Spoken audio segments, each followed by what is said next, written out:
सोनाली. लेखक डॉक्टर पूर्ण पात्रे. वाचक स्वर डॉक्टर अदिती कायमेघ. सोनाली भाग 8. 24 डिसेंबरचा बुधवार. सकाळी नेहमीप्रमाणे केसरी चाळत होतो. पहिल्याच पानावरील बातमीवर माझी दृष्टी खेळली. पेशवे उद्यानातील सोनाली आजारी. पेशवे उद्यानासाठी पुणे महानगरपालिकेने खरेदी केलेली सोनाली सिंहीण अंगात ताप असतानाही दिवसातून काही वेळ ओल्या पिंजऱ्यात पडून असते. बातमीमधल्या त्याच्या पुढच्या ओळी माझ्याने वाचवल्याच नाहीत.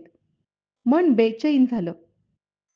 मनात विचार आला की एक टॅक्सी करावी आणि सोनालीला भेटून यावं.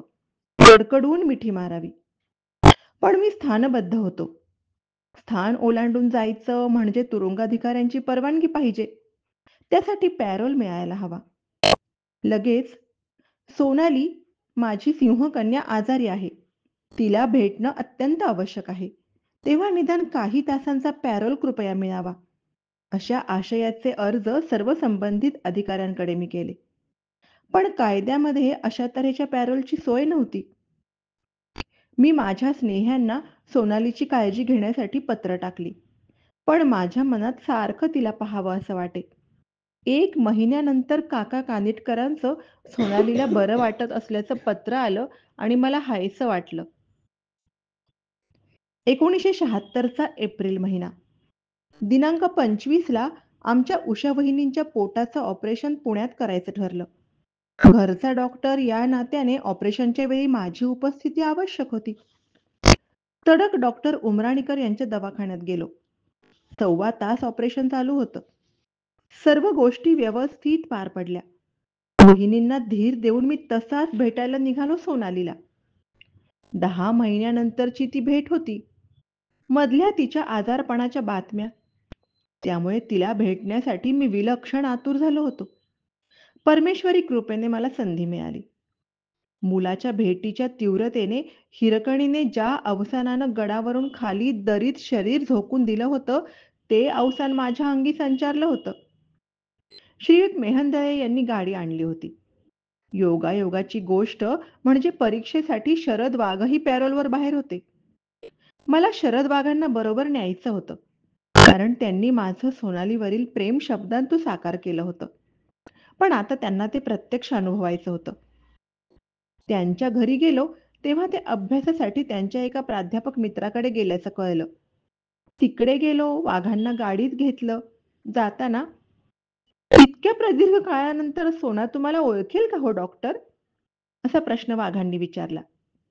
मी हसत म्हणालो, अहो, कारागृहामध्ये सर्वत्र लोक मला हाच प्रश्न विचारतात.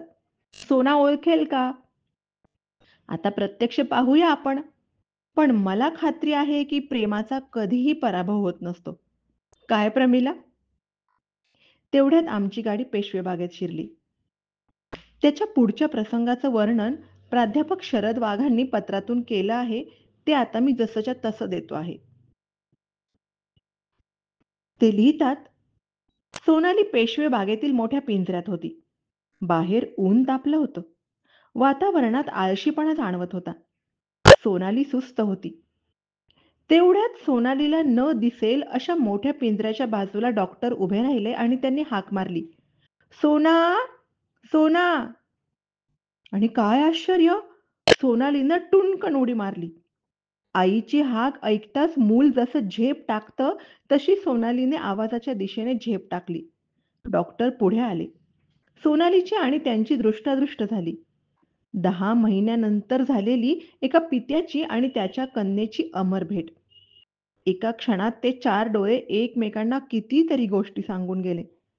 त्याही स्थितीत 100 जण हा प्रेमाचा सोहळा पाहत उभे होते. लोकांच्या नजरेत विस्मय होता, विस्मयात कौतुक होतं, कौतुकात आनंद होता. डॉक्टरांच्या आणि सोनालीच्या प्रेमभावामुळे पाहणाऱ्यांचे चेहरे उजळून निघाले होते. एखाद्या कादंबरीला लाजवणारं ते सत्य होतं. नाट्याला हरवणारं ते नाट्य होतं. Truth is stranger than fiction. सत्य हे कादंबरीपेक्षाही अद्भुत असतं, कोणीतरी पुटपुटलं. पण हे सत्य कटू नव्हतं. एक वन्य पशु आणि एक मानव उभय त्यांच्या भेटीसाठी किती असुसलेले असू शकतात याचं हे दर्शन होतं. प्रेमासाठी भुकेलेल्या लोकांना हे सारं नवल होतं. माझ्या मनात एक मिश्किल कल्पना येऊन गेली. गेल्या जन्मी डॉक्टर सोनालीचे प्रियकर असले पाहिजेत. सोनाली तृप्त मनाने पिंजऱ्याला खेटून बसली. डॉक्टर तिचे पंजे दाबत होते. मध्येच तिने मिटून घेतलेली नखं कुरवाळत होते. थोड्याच वेळात सोनाली पाठीवर उतानी पडली.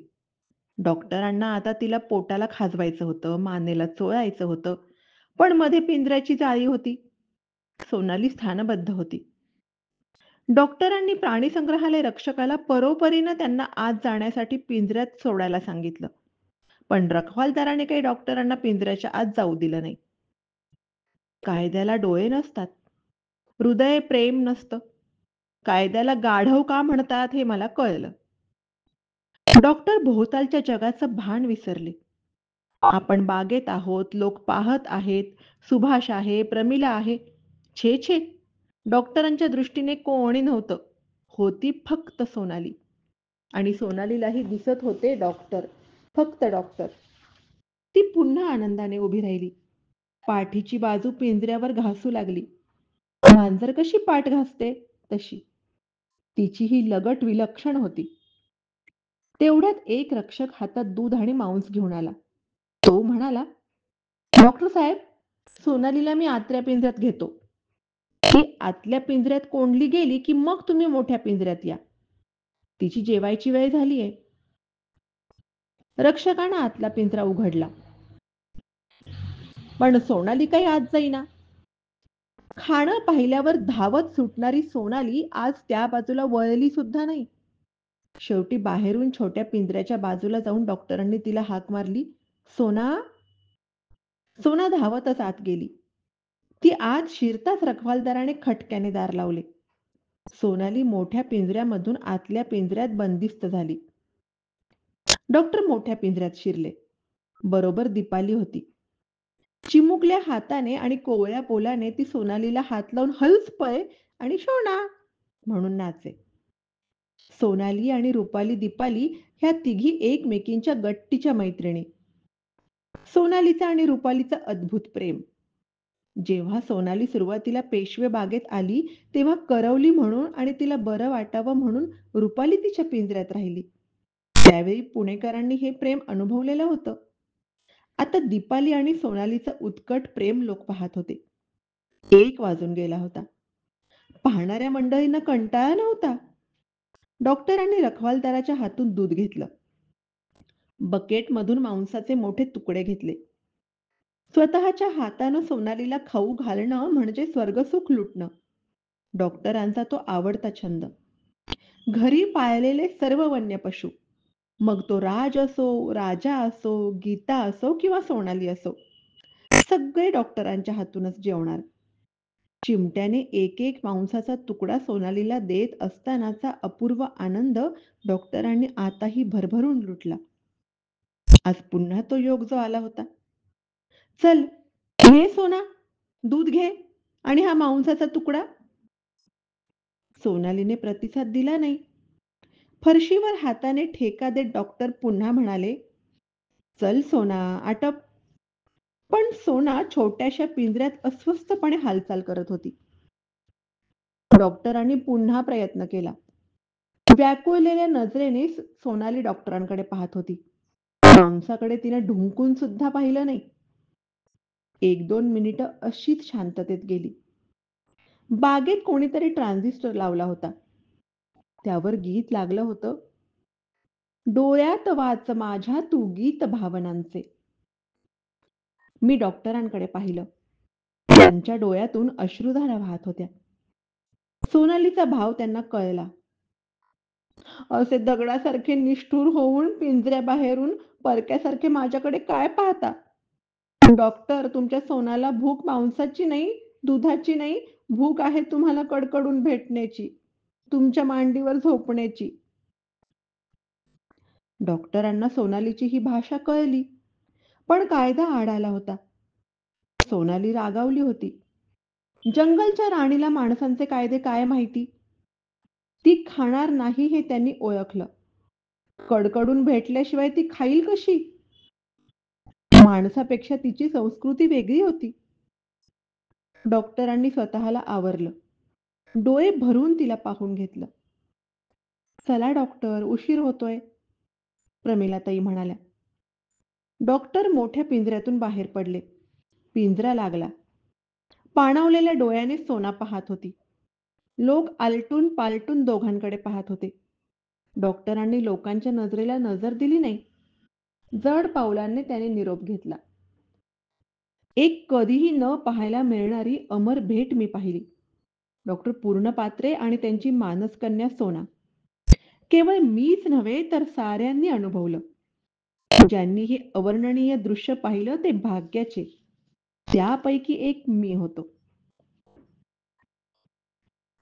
हे पत्र वाचताच भावसमाधी लागावी तशी माझी समाधी लागली. सगळीकडे मला सोना दिसू लागली होती. कितीतरी वेळ मी पुटपुटत होतो. शोना, माझी शोना. धन्यवाद.